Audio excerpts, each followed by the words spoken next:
Just a minor point of privilege. Tiffany, I had the advantage of sitting in the front row and listening to you speak, and there are a lot of people in this room today with a lot of different jobs and a lot of different experience, but I hope you feel it, and I hope you know that the work you're doing is of tremendous value to all of us in this room, and I just want to congratulate you and thank you so much again for your work and your commitment to our students. Thank you.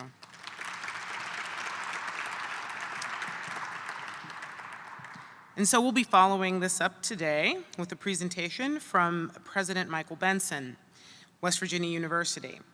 Michael Benson became the 27th president of West Virginia University on July 15, 2025. He brings 3 decades of academic and administrative experience in higher education, having served as president at several institutions across Utah, Kentucky, and South Carolina. President Benson has a strong track record in advancing student outcomes, engaging community partnerships, and aligning institutional mission and regional opportunity, which is a perfect fit for our theme of aligning learning and opportunity across West Virginia. He's committed to helping WVU and the state of West Virginia bridge gaps and create connections that allow students to complete their educational journeys and step into meaningful careers and contributions. Please join me in welcoming Michael to the stage. Thank you.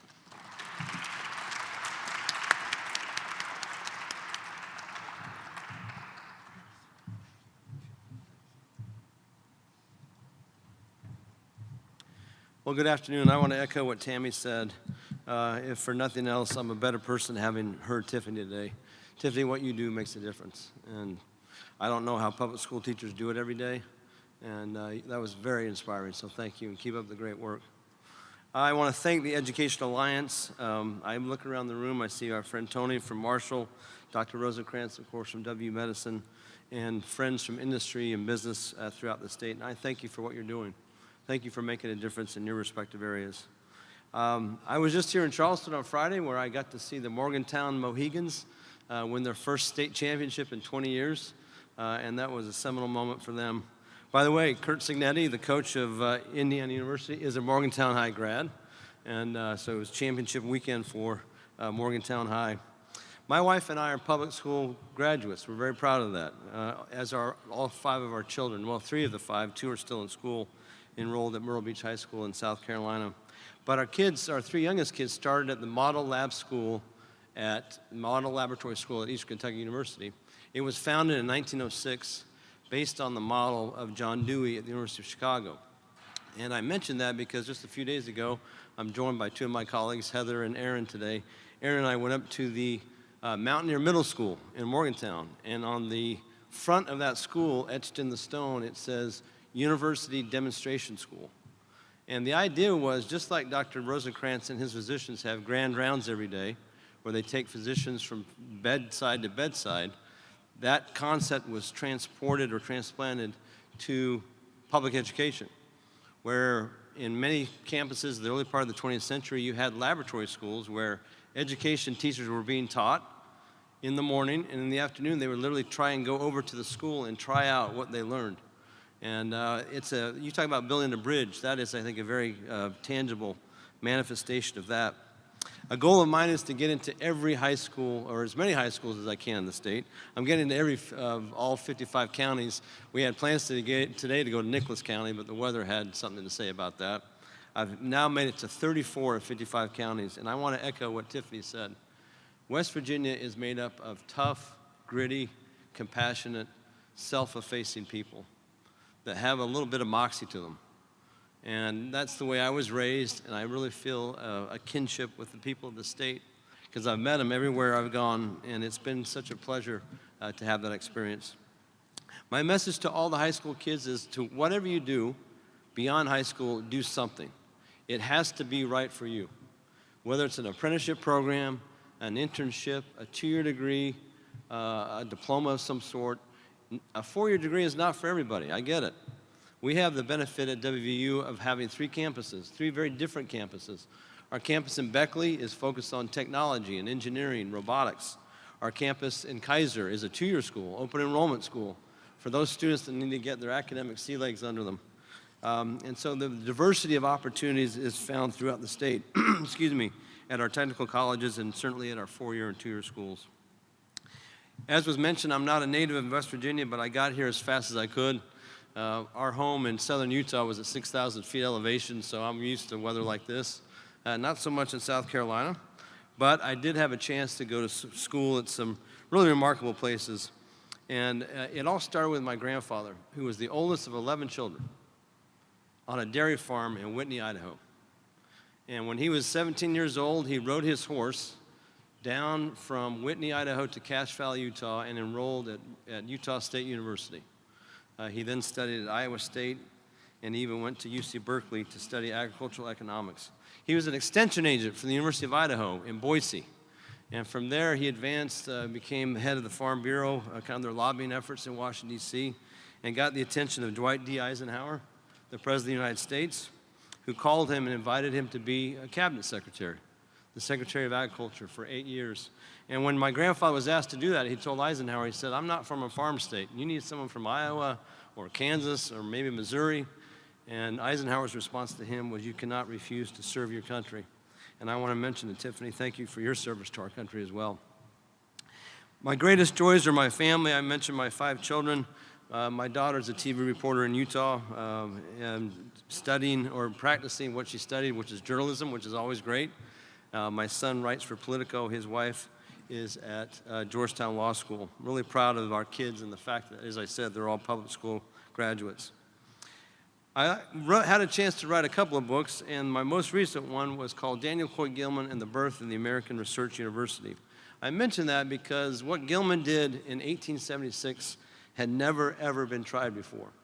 He took the British model, which was focused on the tutorial system, and merged it with the German model, which was all about primary research, and brought them together in the formation of Johns Hopkins in 1876. As I said, up to that point, you really went to college to study 3 things: education, law, or theology. And interestingly enough, both Harvard and Yale had separate schools where one would go and study engineering or what we would call the mechanic arts. And they were called scientific schools, and they were kept apart because that was seen as maybe, not as highbrow as the law or as theology. At Hopkins, they merged it all together. One historian noted that if you went to Yale at the latter part of the 19th century, the college and the scientific school were separated by only a few streets, but they were 2 separate countries on the same planet. If you wanted to study engineering, you went to the military academy, West Point, in West Point, New York.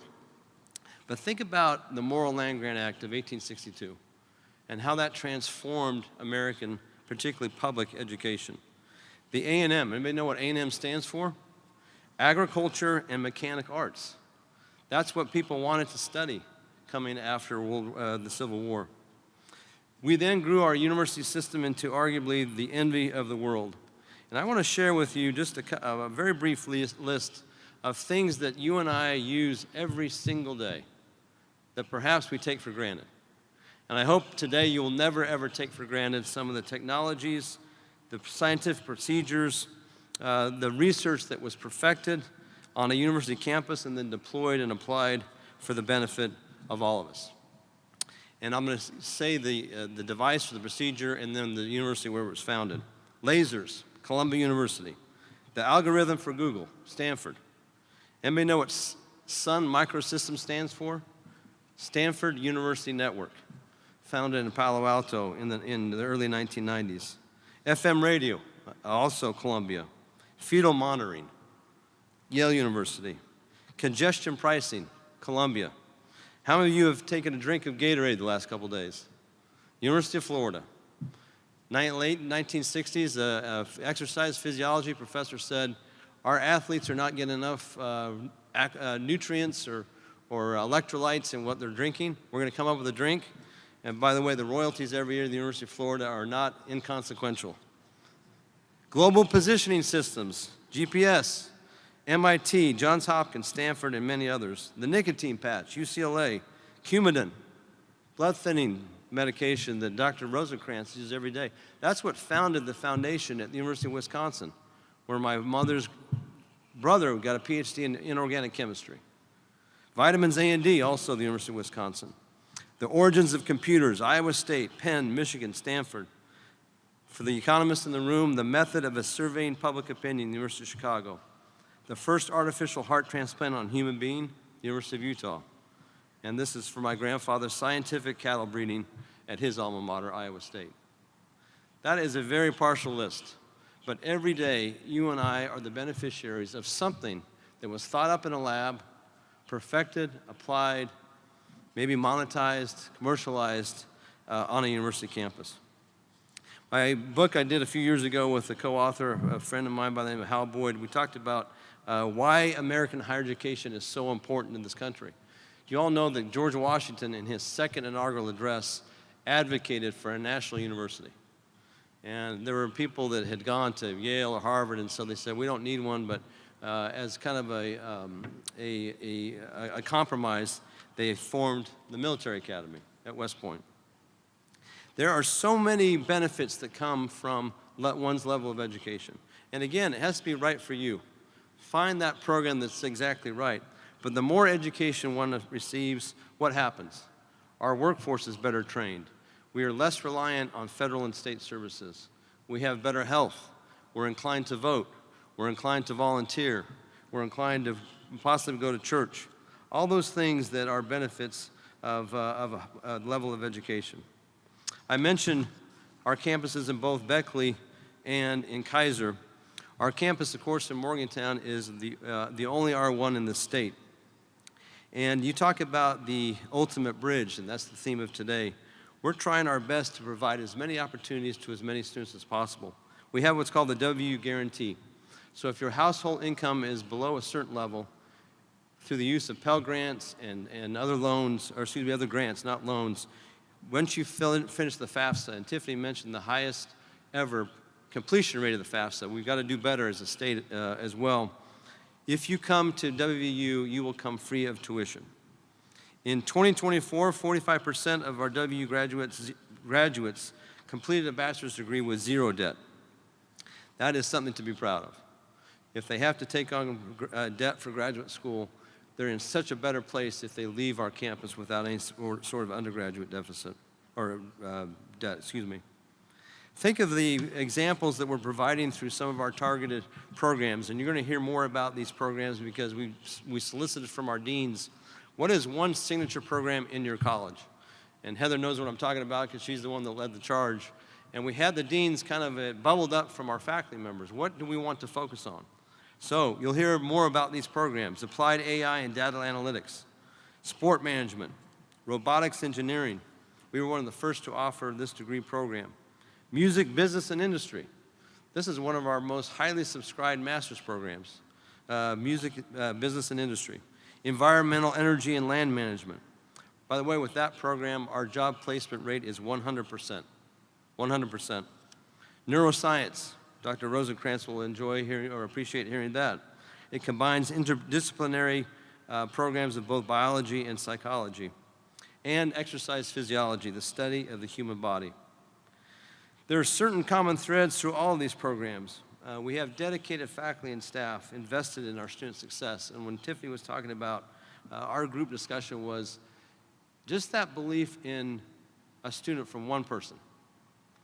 That belief expressed powerfully and sincerely can make a difference. And I'm so proud of the difference our faculty and staff make in our students' lives.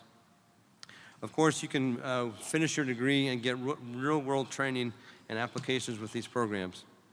We're one of only 187 R1 research universities in the country. I made a State of the University address a few weeks ago, and I decided to kind of follow along with that quote from John F. Kennedy when he spoke at Rice University in 1962. He said, "We choose to do things not because they are easy, but because they are hard. And we choose to go to the moon and do other things because they are the right thing to do." We have made a goal as an institution that we want to join a list of 69 universities. There are 4,000 universities in this country. Only 71 are members of the AAU, the Association of American Universities. And if you drew a radius of 200 miles around Morgantown, we are surrounded by these schools that are members of the AAU. University of Pittsburgh, Carnegie Mellon, Penn State, Ohio State, Case Western Reserve, University of Maryland, Johns Hopkins University, and the University of Virginia. You extend it out just a few more miles, and you then pick up the University of Buffalo, Cornell, and the University of Pennsylvania. Now, why do we want to do this? It's not just for the prestige of being in the AAU.